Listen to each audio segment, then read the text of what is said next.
미국 시장은 3년 3개월 만에 9월 금리를 인하할 확률이 100%로 보여지고 있습니다. B컷이냐 스몰컷이냐에 따라 비트코인 시장의 움직임이 달라질 텐데요. 당장 22일 목요일 FOMC 회의록이 공개되며 다음 날인 23일 파월 의장의 연설이 예정되어 있습니다. 이날을 기점으로 비트코인은 할 것으로 보여집니다.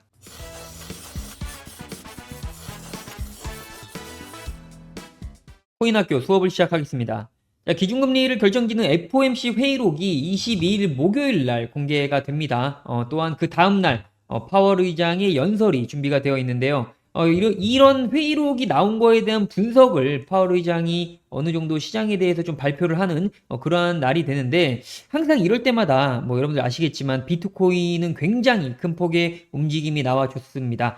상승을 하던 하락을 하던 말이죠. 하지만 우리가 여기서 한 가지 알 수 있는 건, 한 가지 예측해 볼 수 있는 점은 금리가 인하를 한다라는 금리 인하에 따른 비트코인의 방향성 정도는 어느 정도 알 수가 있겠죠. 왜냐면은 금리가 인하를 한다라는 거는 유동성적인 측면이 부각이 되면서 비트코인이 상승할 수 있는 그러한 중요한 재료인 거는 맞습니다. 자, 그리고 제가 여러분들에게 한 가지 좀 중요한 뉴스를 가져왔는데요. 현재 시장 조사 업체인 매크로마이크로는 올해까지 기준금리를 1.03% 인하할 것으로 예측을 했습니다. 이렇게 됐을 때 최소한 한 번 정도는 0.5%포인트 B컷의 금리 인하가 이루어져야 한다는 것이겠죠. 현재 인플레이션으로 인해 경기 침체가 지속이 되고 있는 이러한 상황에서 이 투자 시장에서는 기준금리 인하를 굉장히 바라고 있단 말이에요. 그리고 최근에 7월에 기준금리가 동결이 됐었죠. 그러면서 이 비트코인이 큰 폭의 하락이 나와줬습니다. 왜냐면은 지금 상황에선 기준금리를 인하를 해야 되는데 동결을 했다는 그런 이유였죠. 그렇기 때문에 지금 상황에서는 많은 사람들이 0.5%포인트라는 B컷의 기준금리 인하를 기대하고 있는 게 사실입니다. 여기서 또 한 가지 중요하게 좀 봐야 될 점들이 지금 현재 트럼프와 해리스의 지지율 발표입니다. 사실 트럼프와 해리스는 둘 다 친암호화폐 정책을 펼치고 있습니다. 그래서 해리스가 트럼프보다 지지율이 좀 높게 나오더라도 현재 비트코인은 움직임이 거의 없는 상황으로 좀 분석이 되고 있는데요.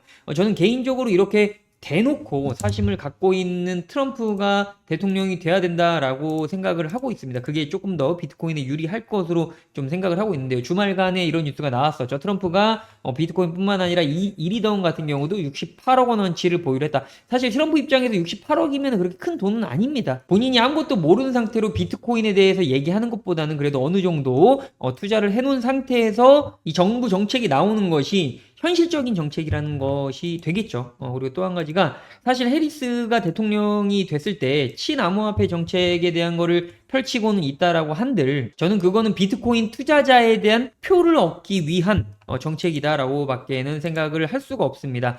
사실 계산적으로 보면 트럼프가 훨씬 더 계산적일 수밖에 없다라고 저는 생각을 하고 있습니다. 자, 일단은 이런 점을 우리가 좀 생각을 하고 차트를 봤을 때 제가 이렇게 선을 그어둔 이 구간이 뭐냐면은, 자, 9월 19일 새벽 3시 금리 인하에 대한 발표가 되겠죠. 금리 인하에 대한 발표와 11월 5일 날 바로 미국 대선에 대한 발표가 되겠습니다. 우리가 이렇게 봤을 때 이 이후에 나오는 이 차트에 대한 그림이 어떻게 될 것이냐라는 걸 우리가 좀 예측을 해야 된다는 거예요. 자, 중요한 거는, 자, 상승을 하기 위해서는 이렇게 중요한 전고점 자리를 뛰어넘고 이 구간이 지지가 돼야지만 큰 폭의 상승이 나와 줄 거고요. 만약에 하락을 한다라고 했을 때는 이렇게 중요한 지지라인이 깨지느냐 마느냐가 굉장히 중요한 포인트가 될 것입니다. 자, 하지만 저는 사실 비트코인이 올라가던 내려가던 중요한 건 우리가 이러한 움직임 속에서 어떻게 돈을 벌 수 있느냐가 좀 중요하지 않을까,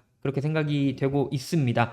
지금 상황에서 비트코인이 예를 들어서 지금 당장 내일 모레 이제 목요일부터 FOMC의 발표가 있잖아요. 그러한 부분들이 비트코인이 하락으로 예측이 된다라고 했을 때 이 금리가 인하되는 거는 제가 아까도 설명을 드렸지만 사실이라는 거죠. 그랬을 때 기술적인 반등이 나올 수 있다라고 우리가 보면은, 자, 이런 자리에서는 당연히 우리가 현물로 투자하신 분들, 비트코인 현물로 투자하신 분들이 당연히 하락하면 손실일 수밖에 없지만, 선물로 하시는 분들 같은 경우는 이러한 자리에서 우리가 이 상승으로 베팅을 할 수 있겠다라는 거고요. 그리고 지금 FOMC의 회의록 공개와 더불어서 연준의 발표가 0.5%포인트를 금리 인하를 단행할 거다라고 우리가 예측을 한다라고 봤을 때는 상승이 나와주겠죠. 상승이 나와주더라도 사실 금리 인하 발표 날에 0.5%포인트 하락할 거라는 부분이 선반영이 된다라는 점이 있어요. 그렇다 보면은 당연히 발표일에는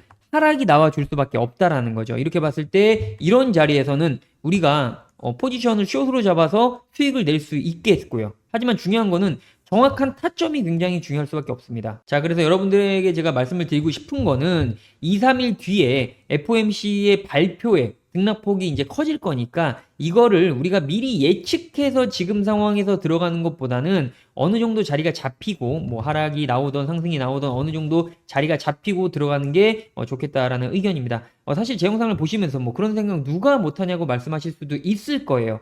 하지만 여러분들도 아시겠지만 알면서도 수익을 못 내는 게 바로 이 투자의 시장이에요. 투자. 바로 심리적인 부분이 굉장히 크게 작용을 한다라는 거죠. 제가 여러분들 이렇게 그냥 선만 그어놓은 게 아니라 정확한 포인트에 대해서 이 위치를 잡아놓은 이유들이 다 있을 거 아니에요. 그러한 부분들을 제가 영상 속에서 꾸준하게 설명을 드릴 거라는 거죠. 저는 꾸준하게 여러분들과 이 채널을 키워나갈 거며 중요한 정보와 그에 대한 분석 또한 빠르게 올 수 있도록 좀 노력하도록 하겠습니다. 제가 여러분들에게 무슨 뭐 번호를 공개해서 번호 보내주세요 이런 거 없잖아요. 그래서 여러분들과 함께 키워나갈 채널이라는 걸 말씀을 드리고 싶습니다. 자, 그래서 오늘 영상은 여기서 마무리를 하면서 여러분들 구독 그리고 좋아요 눌러주시면서 저와 함께 이 채널이 얼마만큼 커질 수 있느냐 함께 지켜봐 주시기를 부탁드리겠습니다. 자, 오늘도 영상 시청해 주셔서 정말 감사드립니다.